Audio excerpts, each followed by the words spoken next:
واقعی عقل مند خواتین اس بیان کو سنیں گی تو وہ جو مسکنسپشن پیدا کیا جاتا ہے کہ جناب اسلام میں عورتوں کو آزادی نہیں ہے، جناب اسلام میں عورتوں کے لیے گھٹن ہے، اللہ اکبر، ذرا پہلے اسلام سے پہلے کے حالات پڑھو اور اس کے بعد اسلام کے آنے کے بعد عورتوں کو کیا شاندار مقام میرا دین دیتا ہے۔ اللہ کے نبی نے دا بیسٹ لوگوں کی جب مثال بیان کی، بہترین لوگوں کی مثال بیان کی، تو نبی پاک فرماتے ہیں، ترمذی کی حدیث ہے، سب سے بہتر وہ ہے جو اپنے اہل کے لیے بہتر ہو، یعنی اپنی فیملی کے لیے بہتر ہو، اور آقا فرماتے سنو میں تم سب سے زیادہ اپنے اہل کے لیے بہتر ہوں۔ نبی پاک سب سے زیادہ اپنی فیملی کے لیے بہتر۔ نبی پاک علیہ الصلوۃ والسلام سے ایک شخص نے پوچھا، حضور شوہر پر بیوی کا کیا حق ہے؟ تو آپ نے فرمایا جب وہ کھائے یعنی شوہر کھائے تو بیوی کو کھلائے، جب لباس پہنے اسے بھی پہنائے، اس کے چہرے پر نہ مارے، اسے بدصورت نہ کہے، اور اگر سمجھانے کے لیے اس سے علیحدگی کرنی پڑے تو گھر میں ہی علیحدگی کرے۔ اللہ اکبر۔ ایک بار حضرت عمر فاروق رضی اللہ عنہ کی بارگاہ میں، سنیے گا، بڑا دلچسپ واقعہ ہے۔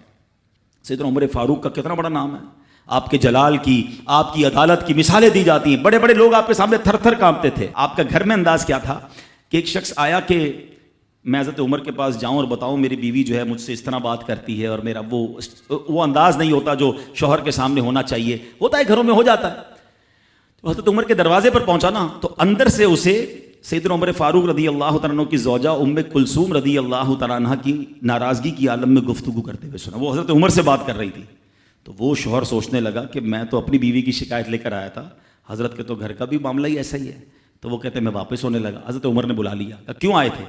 تو کہا کہ میں تو حضرت اپنی بیوی کی شکایت کرنے آیا تھا، مگر میں آپ کے دروازے پر آیا، آپ کا بھی معاملہ ہی ایسا ہی ہے، تو میں سمجھ گیا ہم دونوں ایک ہی معاملے میں ہی ہیں۔ اب حضرت عمر نے جو ان کی تربیت فرمائی نا، آپ نے فرمایا میری بیوی کے مجھ پر چند رائٹس ہیں، چند حقوق ہیں، مجھے اس سے چند فائدے حاصل ہوتے ہیں جس کی بنا پر میں اس سے درگزر کرتا ہوں۔ پہلا یہ کہ یہ میرے لیے جہنم کی آڑ ہے، میرا دل اس کی وجہ سے حرام کاموں سے بچا رہتا ہے۔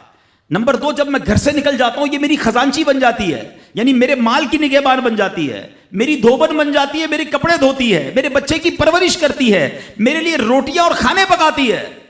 تو وہ شخص کہتا ہے یہ سارے فائدے تو مجھے بھی اپنی بیوی سے حاصل ہیں، تو میں تو کبھی درگزر سے کام نہیں لیتا، وہ مجھے کہتی میں اسے لڑنا شروع کر دیتا ہوں۔ کہتا آج آپ کی بات سے نصیحت مل گئی، اب میں اپنی بیوی کی چھوٹی ماٹی باتوں کو میں بھی درگزر کر دوں گا۔